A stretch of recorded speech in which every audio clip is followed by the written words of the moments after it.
ఇప్పుడు మళ్ళా ఇంకొక కొత్త కూటమి పవన్ కళ్యాణ్ బీజేపీ తెలుగుదేశం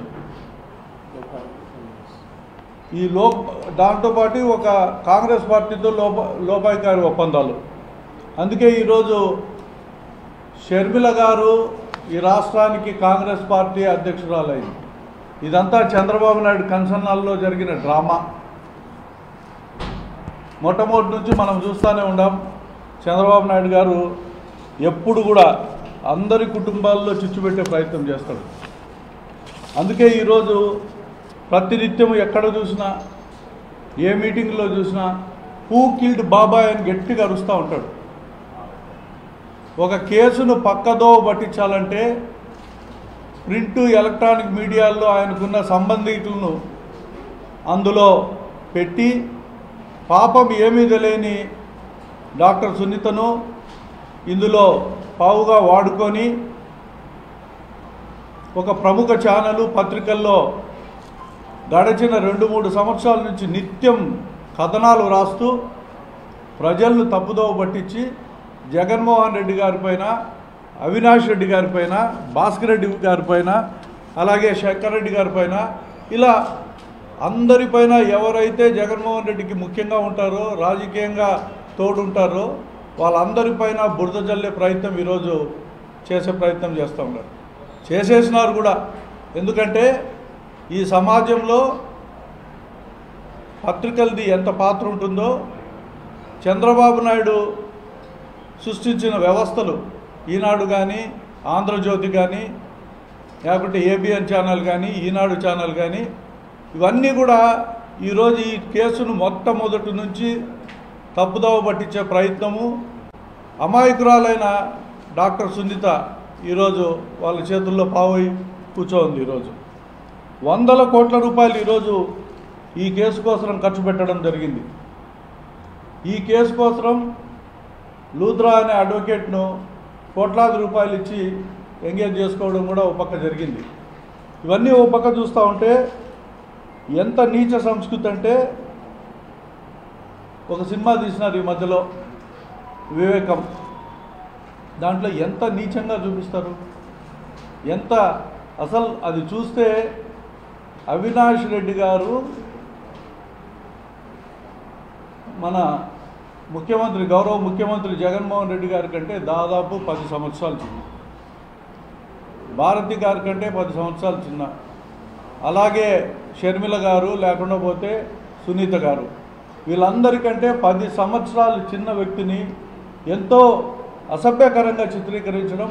నేను ఒకటే అడుగుతున్నాను ఈరోజు షర్మిల గారిని కానీ, సునీత గారిని కానీ, మీరు అవినాష్ రెడ్డి గారిని చిన్నప్పటి నుంచి చూసి ఉంటారు, మీరు చిన్నప్పటి నుంచి ఆడుకుని ఉంటారు. ఆయనలో ఎప్పుడైనా నేర ప్రవృత్తి ఎక్కడైనా గమనించారా?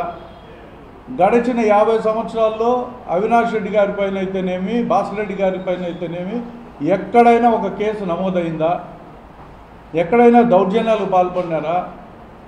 రాజకీయ హత్యలతో ఏమైనా సంబంధం ఉందా? స్థానికంగా ఉండే ఫ్యాక్షన్ గొడవలతో సంబంధం ఉందా? ఎలాంటి సంబంధాలు లేకున్నా వాళ్ళు ఎంతో నిష్కలంకలమైన జీవితాన్ని ఒక పక్క గడుపుతూ ఉంటే, ఒక మంచి యువకుడిని రాజకీయాలకు తీసుకురావాలనే ఉద్దేశంతో జగన్మోహన్ రెడ్డి గారు 2014లో అవినాష్ రెడ్డి గారిని ఎంపీగా నిర్ణయించుకోవడం, ఆయన కడప ఎంపీగా పెట్టడం జరిగింది. మరి ఆయన పర్ఫార్మెన్స్ చాలా హైగా ఉన్నింది. చాలా చక్కగా పర్ఫార్మెన్స్ ఇచ్చిన అవినాష్ రెడ్డి గారిని తిరిగి కొనసాగించాలనే ఉద్దేశంతోనే 2019లో కూడా ఆయన్నే కొనసాగించాలనే ఉద్దేశం జగన్మోహన్ రెడ్డి గారికి ఉంది. దీంట్లో ఎలాంటి సందేహం కూడా లేదు. వివేకానంద రెడ్డి గారు ఆయన ప్రచారంలో భాగంగానే అవినాష్ రెడ్డి గారికి ఎంపీకి ఓటేయాలా, జగన్మోహన్ రెడ్డి గారిని ముఖ్యమంత్రిగా చేయాలా, స్థానికంగా ఉన్న సుధీర్ రెడ్డి గారినో లేకుంటే రఘురామరెడ్డి గారినో ఇటువంటి వారిని అందరినీ మనం ఎమ్మెల్యేలుగా గెలిపించుకోవాలని హత్యకు ముందు 2 రోజుల నుంచి జరిగిన అన్ని క్యాన్వాసుల్లో కూడా, అన్ని పత్రికల్లో కూడా రాశాయి. ఇటువంటి పరిస్థితి ఉంటే ఎక్కడో వివేకానంద రెడ్డి టికెట్ అడిగారంట, టికెట్కు అడ్డం వచ్చారంట, అందుకని కుట్ర పన్నారంట అనే ఒక అభియోగాలు మోపి వాస్తవం పక్కదారి పట్టించే ప్రయత్నం చేశారు. మొట్టమొదట మీకు ఇంతకుముందే తెలుసు, చాలా విషయాలు ఇప్పటికే పుంకాలుగా పత్రికల్లో వచ్చినాయి. నాకున్న సమాచారం ప్రకారం కూడా ఈ కేసు అంతా కూడా చంద్రబాబు నాయుడు గారు కేవలం రాజకీయ ప్రయోజనాల కోసం వాడుకునే ప్రయత్నం చేస్తారు. ఎలాగో ఒక అంశం దొరికింది, జగన్మోహన్ రెడ్డి గారి పైన బురద చల్లాలా, ఆయన రాజకీయ జీవితం పైన బురద చల్లాలా, ఆ కుటుంబం ఫ్యాక్షన్తో సంబంధం ఉందని చెప్పి దాన్ని పూర్తిగా ఎస్టాబ్లిష్ చేయాలా. ఇటువంటి పరిస్థితులు, ఎందుకంటే జగన్మోహన్ రెడ్డి గారి జీవితం ఎక్కడ కూడా 2009 నుంచి ఈ రోజు వరకు పులివెందుల తాలూకాలో ఆయన ఎక్కడ కూడా ఏ రకమైన ఫ్యాక్షన్ కానీ ఏ రకమైన గొడవలు కానీ ఎక్కడ కూడా ఏ అవినీతిని కూడా ప్రోత్సహించిన వ్యక్తి కానే కాదు. ఆయన ఎంతో ఇష్టంగా రాజకీయాల్లో ప్రజలకు సేవ చేయాలనే ఉద్దేశంతో వచ్చిన వ్యక్తి. మరి అటువంటి వ్యక్తి పైన బురద చల్లాలా, రాజకీయంగా విభేదించిన కుటుంబం. ఈరోజు కాంగ్రెస్ పార్టీ ఉంటే డిఫరెంట్ ముఖ్యమంత్రులు ఉంటారు కాబట్టి టార్గెట్ చేసే అవకాశం లేదు. కేవలం వైఎస్ఆర్ ఫ్యామిలీని టార్గెట్ చేయాలనే ఉద్దేశంతోనే ఈరోజు చంద్రబాబు నాయుడు గారికి కుట్ర పన్నారు. దాంట్లో పావులుగా ఈరోజు సునీత గారు కానీ లేకుండా పోతే మన షర్మిల గారు కానీ ఇరుక్కున్నారు. ఈరోజు షర్మిల గారు కడపలో పర్యటనలో పొంగు దాచుకొని మా చిన్నాయన చంపారు అని చెప్పి ఎంత బహిరంగంగా చెప్తుందంటే నిస్సిగ్గుగా.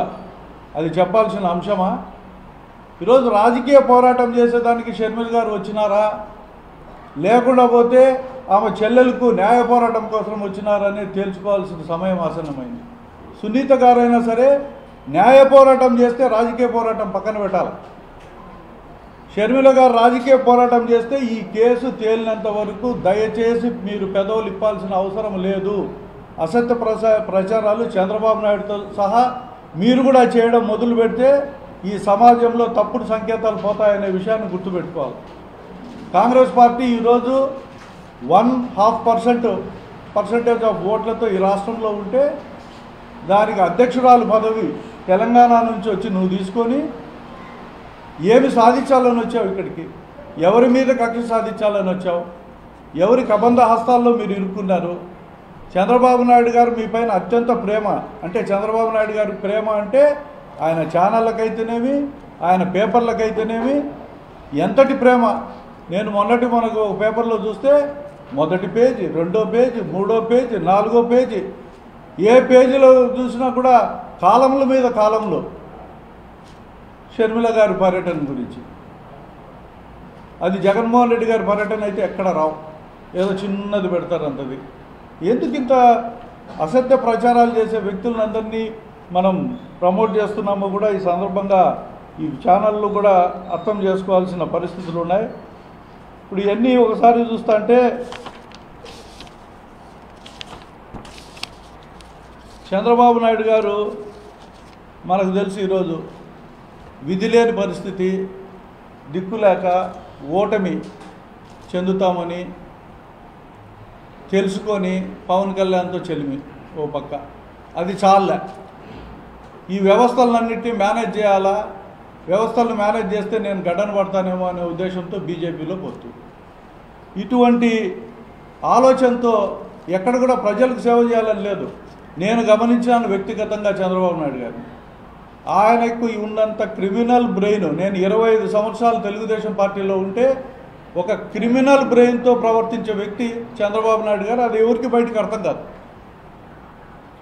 ఒక ఎమ్మెల్సీని గెలిపించుకునేదానికి, వివేకానంద రెడ్డిని ఓడగొట్టేదానికి స్పెషల్ చార్టెడ్ ఫ్లైట్లు పెట్టి లక్షల రూపాయలు, అంటే ఒక్కొక్కరికి 20 లక్షలు 30 లక్షల రూపాయలు డబ్బులు ఇచ్చి ఎంపీటీసీలను జెడ్పీటీసీలు కొనుగోలు చేసి తీసుకొని పోయి పాండిచేరిలో పెట్టి ఓట్లు ఇచ్చుకునే పరిస్థితులు.